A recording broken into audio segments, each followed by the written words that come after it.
Nah, sekarang kalau melihat perjalanannya, kondisi saat ini, untuk harapan ke depannya kira-kira tempe bisa menjadi menu pokok sehingga tempe bisa dikonsumsi banyak nggak, Bu? Iya, harapan kita seperti itu. Jadi kan saya selalu berkampanye tempe ini adalah superfood.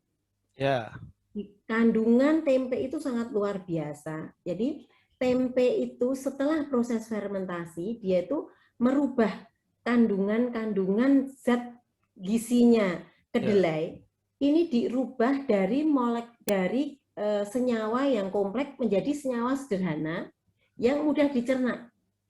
Dan Ya. yang paling utama adalah kandungan isoflavon. Jadi isoflavon kan termasuk salah satu antioksidan gitu. Ya. Nah, itu luar biasa sekali. Salah satunya adalah genistein. Sudah banyak sih penelitiannya.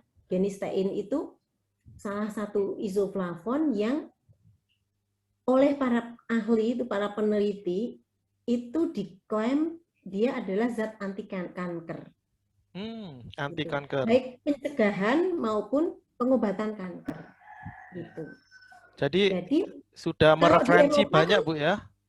iya benar. Kalau di Eropa kan sekarang tempe memang lagi naik daun, Pak. Hmm, Lagi naik Potensi daun dan pasar dong kalau gitu. iya, mudah-mudahan. Makanya kita kita mengejar pasar Eropa. Jadi ya kita harus mempersiapkan pabrik kita ya benar-benar ya kita juga mau menuju ke HACCP gitu. Ya pabrik kita ya harus benar-benar memenuhi syarat untuk bisa masuk ke Eropa. Uni Eropa. Itu kalau ngomong-ngomong pabrik, ini eh, berapa jumlah karyawannya, Bu, sekarang kira-kira? Sekarang karyawan itu ada 6, Pak. Ya, Ya. 6. Kemarin sebelum ini ada 8, tapi sekarang tinggal 6. Kalau untuk nanti memenuhi pasar yang banyak di Eropa, di Asia juga, apa nggak ada Ya. penambahan itu? Ada, Pak. Iya, pasti ada penambahan. Penambahan alat, penambahan itu ada. Kalau ini tinggal kita menambah karyawan, untuk produknya bisa kita tambahi shift-nya. Jadi kan sekarang baru Ya. 1 batch gitu dalam sehari, itu bisa kita tambahi batch kedua gitu. Masih kalau untuk produksinya itu masih. Nanti kalau untuk instan, kalau yang niat kita mau ekspor itu kan instan dan nanti berikutnya kaleng gitu. Terus kemudian kita untuk ke prosesnya pengeringan instan itu sedang kita siapkan. Jadi infrastrukturnya peralatannya itu sedang kita siapkan.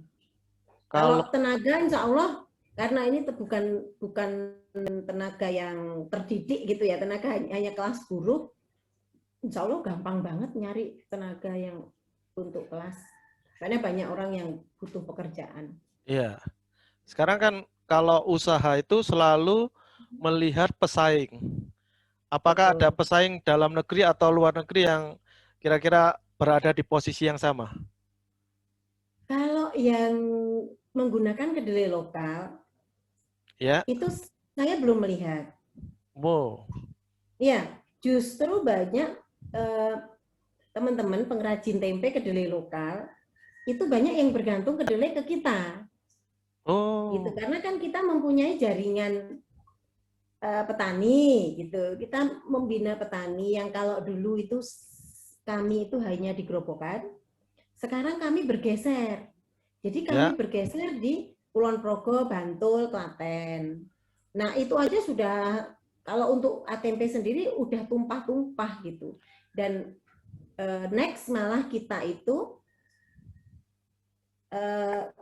sampingannya kita itu adalah kita menjadi vendor penyedia kedelai untuk perusahaan besar. Nah, ini sudah ada beberapa yang sudah kontrak kerja dengan kita gitu.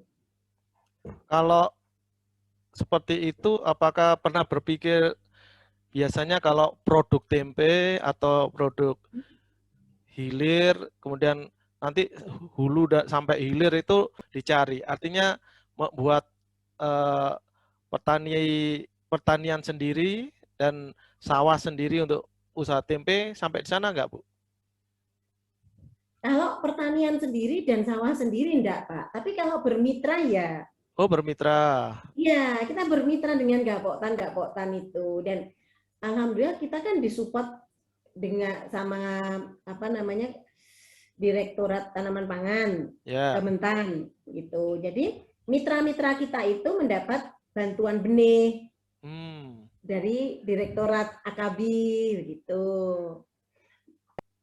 Jadi kan karena kita itu sering dikunjungi sama pejabat-pejabat di Kementan gitu, karena kita dianggap sebagai pilot project seperti itu. Jadi ya kita bisa, kalau untuk mendapat bantuan sih kita enggak, kita belum pernah gitu ya. Tapi kalau binaan mitra kita mendapat bantuan benih itu alhamdulillah iya.